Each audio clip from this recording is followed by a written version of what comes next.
Hello students, today we will start with our chapter 3 of 9th standard.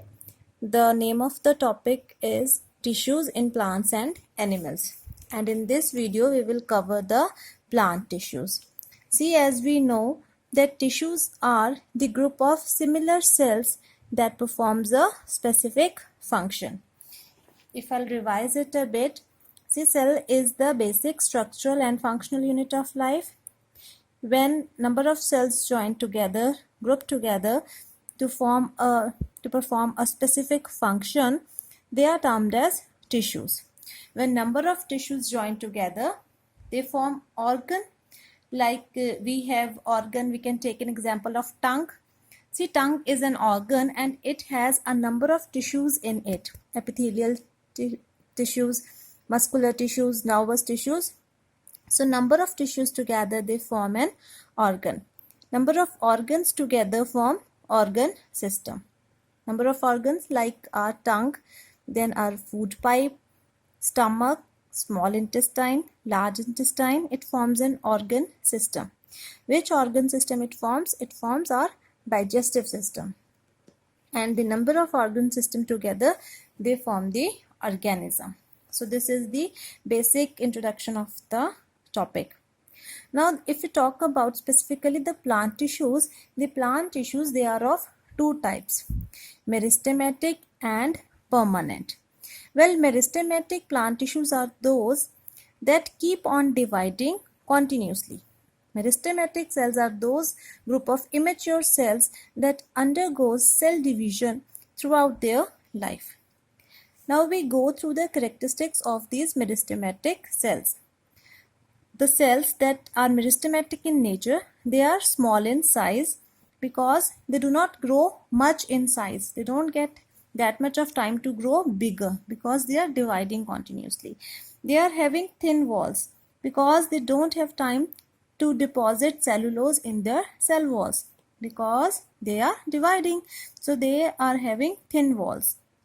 Their nucleus is large because nucleus, it is the organelle which helps in this cell division. So meristematic cells, as they have to divide continuously, so they have a big nucleus for keeping this division process continuous. Now vacuole is present in the meristematic cells because meristematic cells, they need not to store any food material in them. So vacuole is absent, and yes, in last, there is no intercellular space among the cells of meristematic tissues. Now this meristematic tissue, it is further of two types, apical meristems and the lateral meristems. Apical, as its name implies, it is present at the apex, means the tip of roots, shoots, growing young leaves, and the tips of the axillary buds. Axillary buds, they are present at the axil of any branch. Here at the tip of this axillary bud, these apical meristems, they are present, that helps in the elongation of this branch. Now the lateral meristems, they are present below the bark. What they do, they increase the diameter of the stem. Earlier the plant is like this with a thin diameter of its stem. When the meristematic cells here, the lateral meristem or cambium, it keeps on dividing, it keeps on adding new cells to this portion, the diameter of the stem, it increases. Now we talk about the permanent plant tissues.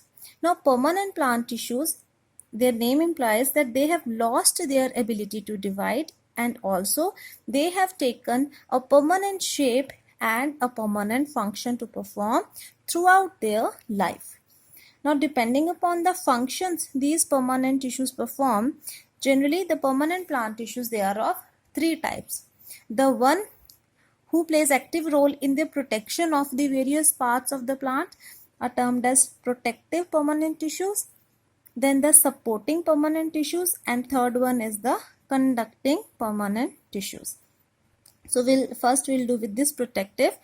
So the cells that are protective in function, they are having thick walls. Where they are present? At the surface of root, stem and leaves. When they are present at the surface of leaves, they generally occur as a waxy coating over the surface of leaves, which makes the leaf water resistant. Now these supporting permanent tissues, they are of three types. These supporting permanent tissues, they are also the simple permanent tissues also, because they are made of one type of cells. So it includes parenchyma, collenchyma and sclerenchyma. Now we discuss these cells one by one.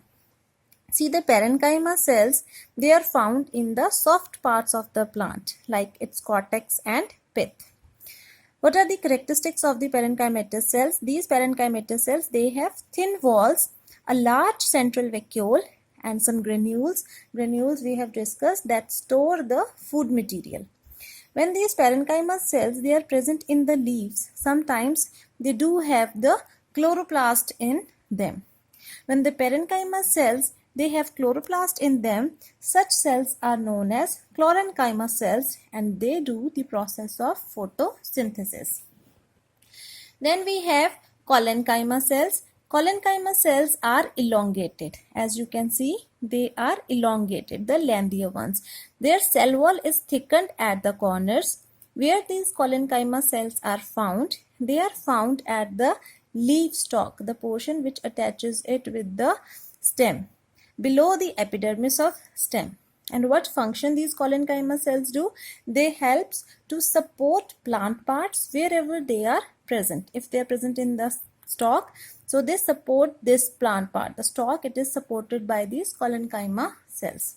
The third simple tissue is sclerenchyma. See, sclerenchyma, they are long narrow cells which have become dead. Sclerenchyma cells are basically dead cells. They have thick walls due to the deposition of lignin in their walls. Now these thick walls, what they do? They provide strength to the plant.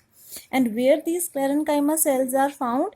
They are found in the stem. We know that stem of the plant, it is having quite strength in it, and the walls, they are also thick due to the presence of this lignin in it. And also in the veins of leaves. Veins, this pattern which you can see in the leaves, these veins, they also have these sclerenchyma cells. When you turn a leaf upside down, you can touch these leaves, you can feel them. They are quite hard. So they are hard because of the sclerenchyma cells in them. So in this video, we have read about the protective and supporting tissues. Conducting tissues, I'll make another video, and you can just see them all through together.